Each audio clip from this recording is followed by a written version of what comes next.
It was a cold, rainy evening when Ethan Miller's old pickup truck sputtered to a stop on the lonely stretch of road outside Willow Creek. The wipers screeched across the windshield, struggling against the downpour, and Ethan sighed, glancing at the clock on the dashboard. 8:47 p.m. He was late, again. His son, Jake, would be waiting at the small apartment with a bowl of instant noodles and homework he couldn't quite understand. Before Ethan could restart the engine, his headlights caught something, or rather, someone, on the side of the road. A car stood there, tilted slightly, one tire flat, and beside it was a woman in a soaked trench coat, waving for help. For a moment, Ethan hesitated. He had a rough day at work, his hands still covered in grease from the auto shop, and his mind heavy with overdue bills and custody worries. But then he saw her trembling, shivering under the rain. He grabbed his jacket and stepped out. "Hey, you okay?" he called out, his voice barely cutting through the storm. The woman looked up, her mascara streaked from the rain. "My car died. I don't have any signal, Anne. I don't even know where I am," she said, embarrassed. Ethan smiled faintly. "Well, you're about 10 miles from town. Hop in, I'll give you a ride." She hesitated, glancing at his beat-up truck, then at his kind but tired eyes. Finally, she nodded. "Thank you. I really appreciate this. I'm Emily." "Ethan," he replied, offering his hand before realizing how rough and calloused it looked. She didn't seem to mind. As they drove through the rain, the warmth of the truck heater filling the silence, they began to talk. She told him she had just moved to town for work, something about the courthouse, though she didn't go into detail. He told her about his son, about how his wife left years ago, and how hard it was to juggle everything alone.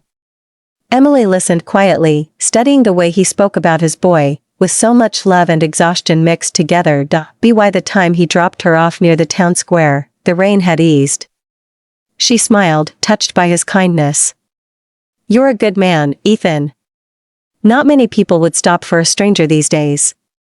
He shrugged, a little embarrassed. "Just trying to do what's right.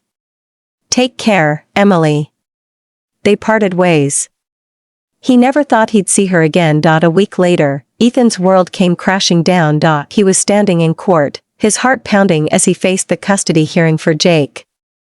His ex-wife, Lisa, stood across the room, her lawyer sharp and smug.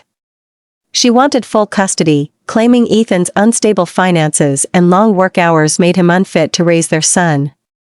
Ethan couldn't afford a good lawyer, only a public defender who barely looked up from his papers, and then the judge walked and Ethan froze. His breath caught in his chest. It was Emily, the same woman he had helped that stormy night. She didn't seem to recognize him at first. Her expression was calm, professional, but when their eyes met, something flickered in hers. Recognition. Shock. Then, empathy. As the hearing went on, Ethan spoke truthfully. About how hard he worked. About Jake's love for him. About the nights he read his son stories until he fell asleep, the mornings they'd race to catch the school bus. He didn't sugarcoat his struggles, he laid his heart bare. Lisa's lawyer painted a different picture, a poor mechanic with no stability. A man with no future. When it was time for the ruling, the courtroom went silent. Emily took a deep breath. Her voice was steady, but there was warmth beneath the formality. "Mr. Miller," she began, "this court sees a man who may not have wealth, but has something far more valuable, a heart that never gives up, and a love for his child that cannot be measured by dollars." She looked directly into his eyes.